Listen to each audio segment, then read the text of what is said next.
I don't know why I'm so silly today. Hey y'all, how you doing? Hello, hello, hello, hello. Welcome once again to K Talks Tech. I'm Kay, aka that's Sis in Tech. Um, if you're here for the first time, welcome. I just want to tell you briefly what this channel is about. This is where we talk about tech industry jobs, what those jobs are, what they do, how much they pay, how to find them, how to prepare for them. We talk about what's happening in the tech industry, news, remote work wars, whatever it is. We talk about, we give a little bit of business advice to small business owners based on my experience with Fortune 500 companies. I am sharing with you the tools and techniques that they use to do certain things and concepts that they use. Um, and we talk about consulting. So this video is about the isms of tech. Yeah, there's some isms and we need to talk about them. There's ageism, there's sexism, and of course there's racism. Okay. So I'm Kay. Let's talk tech. Okay, so I want to start with ageism, right? So here's the thing. People think of tech as a young person's game because they just want to push the people to spend all their time at work working, right? Um, Once you get to a certain age and you value different things, you're not going to do that. The managers are older, so I don't know why workers can't be older. One way to get around that is consulting. Um, Well, it used to be a way to get around it. They're becoming ageist there too. I have people asking me after they look at my experience, they love it. Then they start thinking about how long I've been in tech and they say, "Oh, what year did you get your degree?" I'm not going to tell you. I guess what? I'll tell you if you hire me. And those people I never hear from again, right? Um, if I have all the experience you want. So here's the thing. You have to get to a certain point in your career to have the experience that you're looking for. So if you're not going to hire an older person, then you're not going to get that experience. So then why did you ask for it? Do you not understand the career trajectory? Like I don't get it. So but that's how some people are. They want young people who can make lots of mistakes and muck up the work. So okay, we can do it that way. I will just shift roles again. So, that's the thing in tech. There are some roles that are perceived to be for older people. So if you go like project manager, scrum master, senior business analyst, um, lots of roles that say senior, but not all of them. You can be over 45 and okay, but they really want people 30 to 44. Okay. Those are the, years where you think that you can multitask everything.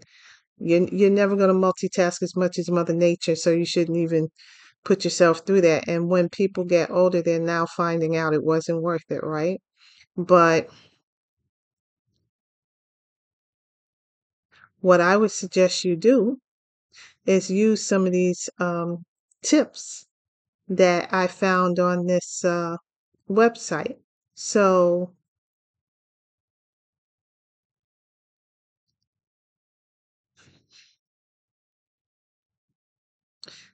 they did a study that showed older employees are perceived to be less up to date with technological trends. Not true, because I keep myself up to date and it's on my resume, and have more difficulty processing information or picking up new things. For some people, that's true. In many sectors, older workers are deemed to have too much experience as code for too old and expensive. See, that's what it really is, expensive. It's always all about the money, right? In tech, it's often the reverse. These things matter. Perceptions not only impact how people are treated within the organization, but also their success rate in landing jobs in the first place. Job applicants in their 40s and 50s are routinely shaving years off their CVs or LinkedIn profiles in a bid to improve their marketability. And that is what I suggest you do. Take 10 years off your resume. Find the 10 years that it doesn't matter and take it right on off. And if somebody asks you what year you got your degree, you can decide what you want to tell them. um,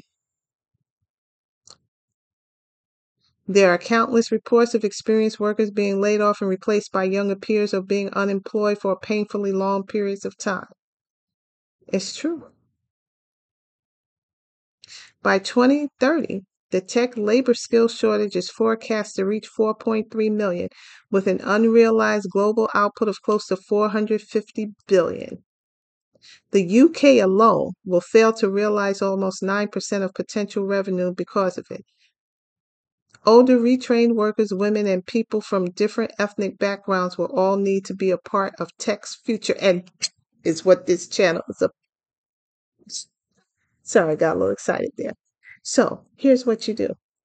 Because the ageism, any ism is a cautionary tale for another ism, right? So whatever they're doing the ageism, it's going to be a situation in the racism. It's going to be a situation um, in sexism. So use the same techniques, right? Um, take 10 years off your resume. Um, get yourself some certificates. Go on Udemy, Coursera, whatever it is, and get some certificates. Just knock them out the box one weekend at a time. Like set up a little schedule for yourself. This is what I need to learn. And then some of these things only take like 2 days, right? So give yourself 2 days to sit in the house over the weekend and just work on that certificate and get that on your resume so you can show that you're keeping up to date. Um, I've had some situations where I know that they hired people who couldn't possibly have the experience that I have with the items that they wanted, and the salary was high. So you're going to pay me less money because I have more experience? Okay, you want to play the game? I'll play it with you. Um, so that's pretty much ageism in tech. It's always going to be there. And sometimes it's the people who are older who are doing that because I think they just want to feel like they have somebody who's easier to control. So they're in a better position because they have more life experience to manipulate the people reporting to them. Okay. Um, those people, the younger people are less of a threat. Okay. A lot of the ageism happens before you even get an interview. So, but it can happen once you're there on the job too. I'm not really interacting with the young people that much on the job anyway, because they kind of get on my nerves. I'm friendly, I'm polite. If you, if you welcome me into the circle, then, we'll have a good relationship. And if you don't, I'm still good. Um, So let's talk about the sexism in tech. So tech is still a male-dominated field, and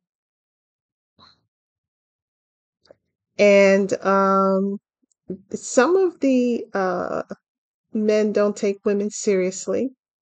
What I've noticed that the Americans that are working in tech understand that everyone is equal. It is the newer people, immigrants and people who are coming here from other countries where they don't have those same laws that we have here about gender equality, um, that don't understand that and have more of an issue taking direction from a woman and a brown woman at that. But you're not going to make that my issue. That's your issue, right? So I do the same thing that I do um, Anytime I have someone difficult, I give them their work, right? Because that's the role that I have. If they do the work, great. And if they don't do the work, great. Because if they don't do the work, I'm not their supervisor. Okay. It's my job to lay out the project. And I'm going to lay it out in such a crystal clear way you can never say you didn't understand it. But there are some who will, oh, I'm waiting to have a meeting with Kay. No, you're not. Did you schedule a meeting? Did you look at my calendar? So you're not waiting for me. You just thought of that now. And I will say that. I'm not going to let you try to push off the fact that you're not doing something on me and make it look like, oh, you couldn't get my time, right? I'm highly organized. All you have to do is look at my calendar. And so you will hear me say that 58,000 times in the course of working with me to the point that you won't use it anymore. Okay. Um, so that's that. Now, if it's a situation where the person is not someone who needs to take direction from me, that's a more difficult thing. But I'm going to give you information. See, that's what the job is, right? Either I'm taking in information or I'm giving you information, or and you can listen to it or not. I've learned to detach myself from the outcome. Okay. So I'm going to cover my bases, put it in writing, make sure it's clear. And if I say it to you verbally, I will then follow up with an email to put it in writing and say, this is what we discussed. Just wanted to make sure that, I record it, and you can do what you want to do with it. So I've had people try to, um, sabotage me, um, and go and say, oh, there's something wrong with this work. And they always, always, always fall on their faces because I'm very good and I have a very good reputation for being good. And people try to make up things and they just don't get believed. Um, I actually had someone say once that the reason that someone else's work was wrong is because they copied it from me. That's just making you look stupid. uh, do you know how foolish you look saying that? You're supposed to be doing your own work. So you plagiarized something that was wrong, and now that's your excuse? No. It's so ridiculous. I have to laugh at it. Um, there are people who expect there to be a hierarchy that we all adhere to that lives in their head. I don't have that hierarchy, and I'm not going to pretend that I do. So um, if you don't want to listen to what I have to say, that's on you. I find the sexism to be less of a problem than the ageism and then the racism. So let's talk about the racism because that's really what I see more of a problem with in tech circles. So there's usually only one person who looks like me. That's why I call myself that sis in tech. Um, and there are some of the strangest things that have happened. I've had people like try to figure out how to download my brain into the younger white version of who they wanted. Like, even if I downloaded my brain into that person, they still couldn't do the job because they wouldn't know how to use the information. But I'm not going to help you do that. You know, if you want her to be trained, then you need to send her to a class. Or you hire me to do the training. But we're not just going to, bump into each other and all the information falls out of my head into theirs. That's not happening, right? So I just ignore that. I had an engagement once where I had worked on a project. All the business people were happy with it, including my boss. So he got a bigger project, much, much bigger project that was very similar. And he came to me and he said, "What are you doing? I got this project. Wrap it up so you can work on this." Okay. The next time I hear about the project, his friend is going to do the project. Okay. See, detached from the outcome. At that point, I wasn't hungry to do a project like that. See, this is what people have the expectation that you're going to jump in there and you're going to fight, you're going to scratch, and you're going to scrape because you want to do that project. No, you can give a project to anybody you want to. I'm here, I'm a consultant, I'm here for the money. Okay. The types of projects at that point in my career, I had already done project like that multiple times. So give it to your friend. But the friend didn't know how to do it. And that was the problem. So what they came up with was I trained, nobody knew how to do the project except me. I was the only one who had done it before. So what they came up with is I train the people to do the project. Then I leave the project and the friend runs it. Looking back on it, I should have done that. But then if it fails, it's my fault because I didn't give whatever training, right? So um the manager didn't have the gumption to look me in the eye and say that. So the friend came and said it to me. And I looked him right back in the eye. I said, "You will never tell God that that happened." And then I called the manager and I said, "If you want him to do that project, then you give him that project. But he is not going to make his career off my back." Okay. It was a highly visible project. That's why he wanted to do it.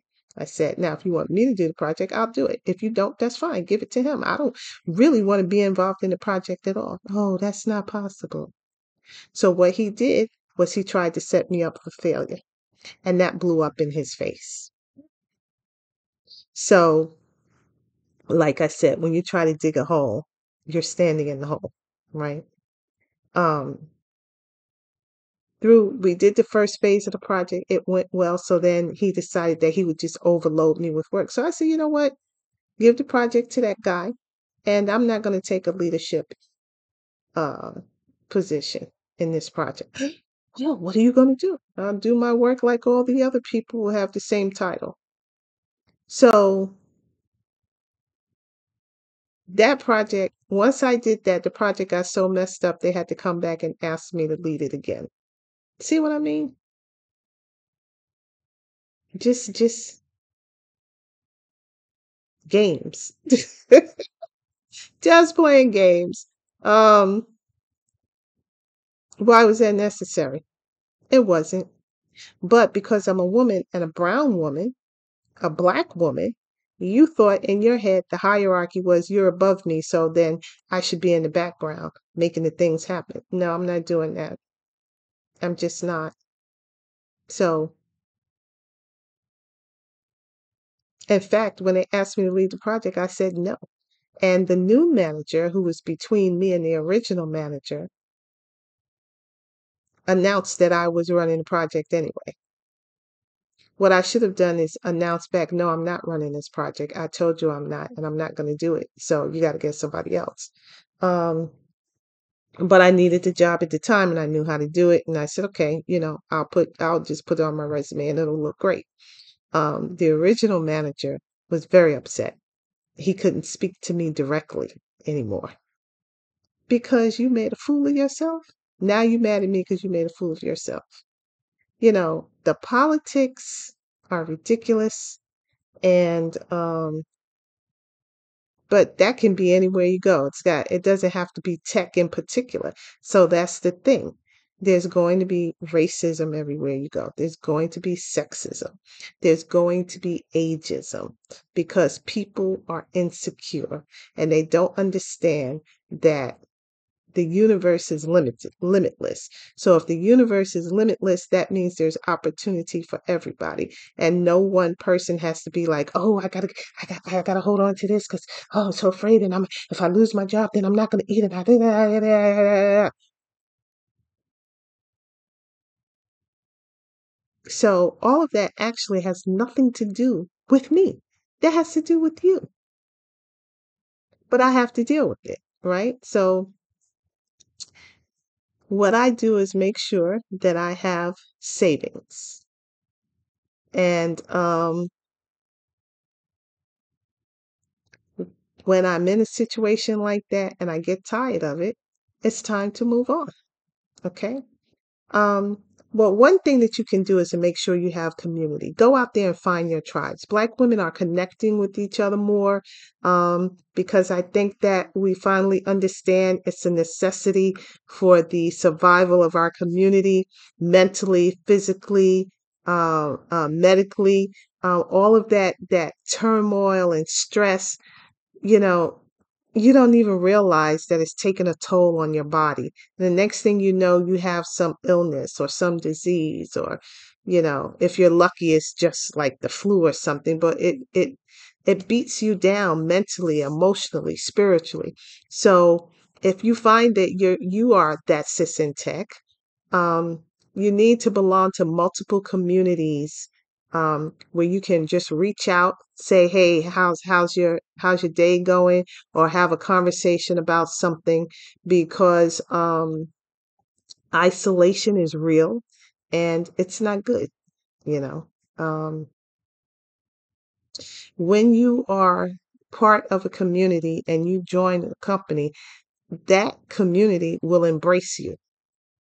But if there's nobody there who looks like you, who's going to embrace you?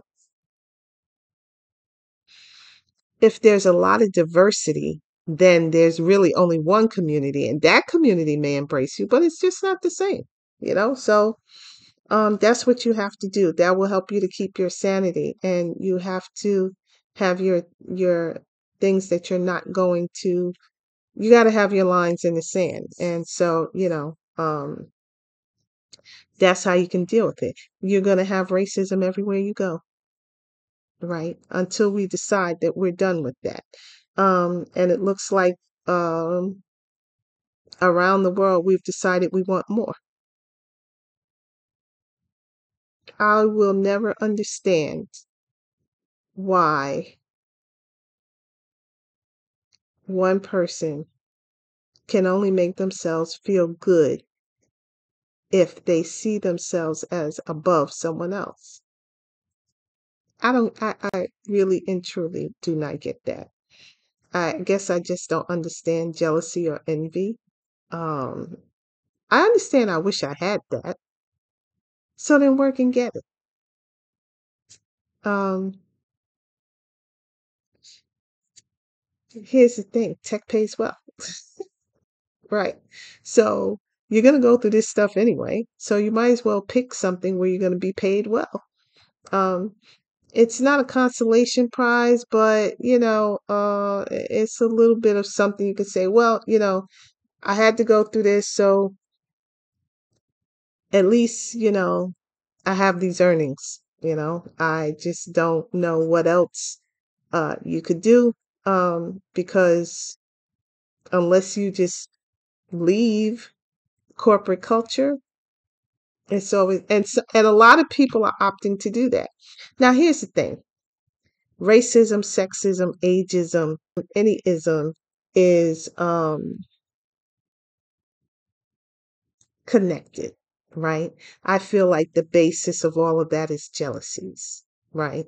Uh, and a lot of times companies will say, "Oh, we have DEI now." Um, and what they focus on, to me, is not true DEI.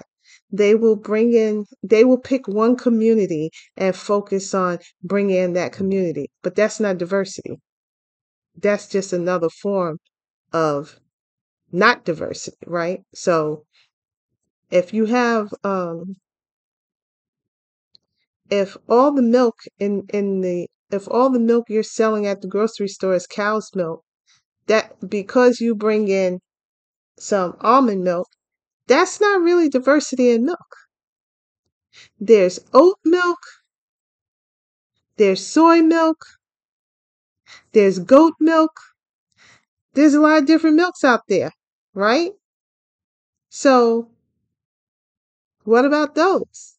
There's even cashew milk, so that's not diversity. I've been at companies that say they want diversity and they don't know where to find Black people. And so I thought about whether or not it would get me fired, then I decided I didn't care. I said, well, if you're really interested, there's ways to do that. You can post jobs in certain publications. You can go through certain um, consulting firms that cater to that particular group. So if you really are interested in that, it can really happen. So that shut him up. Ah, and that was in a group of like 70 to 80 people, and there were only three black people in the room. I was consulting. I didn't care. I decided I was just going to speak up that one time. So, um,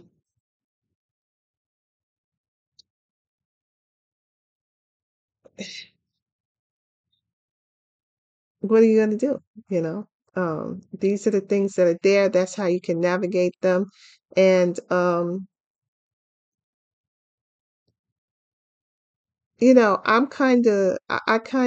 good because I come and I sit down, I do my work. And then, sometimes I don't have a chance to really have much personal interaction because I'm in meetings back to back to back all day long. And at the beginning of the meeting, you say a few kind words and you move on. But then there's the insensitivity, stupid stuff. Like I was in a meeting once and the we were all working remotely. This was during to post pandemic, and the person on the call said they lived in Virginia and that Charlottesville was a great town. Now, the guy that said that is a white guy. It's him and one other white guy that live in that area, that DMV area, DC, Maryland, Virginia area, on the call. There's an Indian guy who also lives in the area. And I was thinking, did he really just say Charlottesville?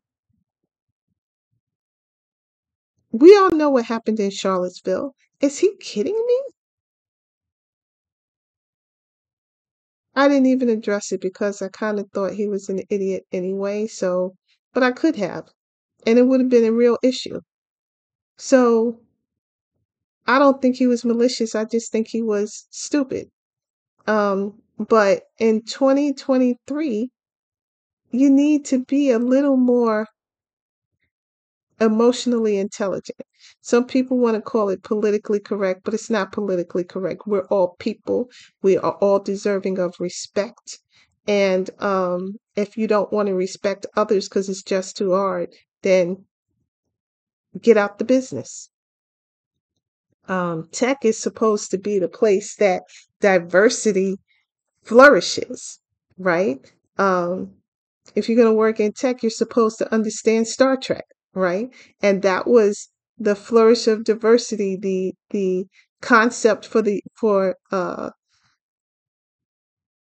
universe going forward, that everyone can participate. We are a group of diverse people, but it's not true. Okay. Um, One of the reasons I like being a consultant is I can stay out of that whole employee fake performance review. I'm not going to give you the opportunity, so you can't get the bonus thing. I'll take my money now and upfront, please, and thank you. So I know people want to know about consulting, and I'm not going to talk about it now, but I will do video, probably 2 to 3 on that, so you can get the insider knowledge on consulting. But I will tell you this much: one thing that consulting does is it removes you from a lot of the games that people play. It's not that they don't try to play games with consultants too. They do. They do. But a lot of it you can just kind of, stay above the fray because you're not an employee. Um, some people uh, have in their heads that when they speak to me, they're going to be transported back to the 1950s. That's not going to happen. Okay. Um, this is 2023. I'm not going to act like it's not 2023. And if you come to the conversation with that in your head, you're going to get your feelings hurt. I'm never going to be disrespectful, but I am going to be as assertive as I need to be. I'm not going to call you ma'am or sir. And so, you're going to have to get over that, right? I really think what we should do is decide we are a diverse country. We're going to honor that diversity, and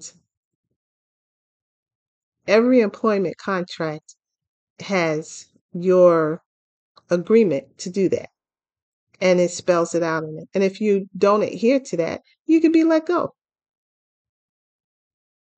I think that government contracts should have that in it as well. I do. And here's the thing: you can't legislate hearts, but you can legislate behavior. Okay. And on that note, join me next time when we will once again talk tech.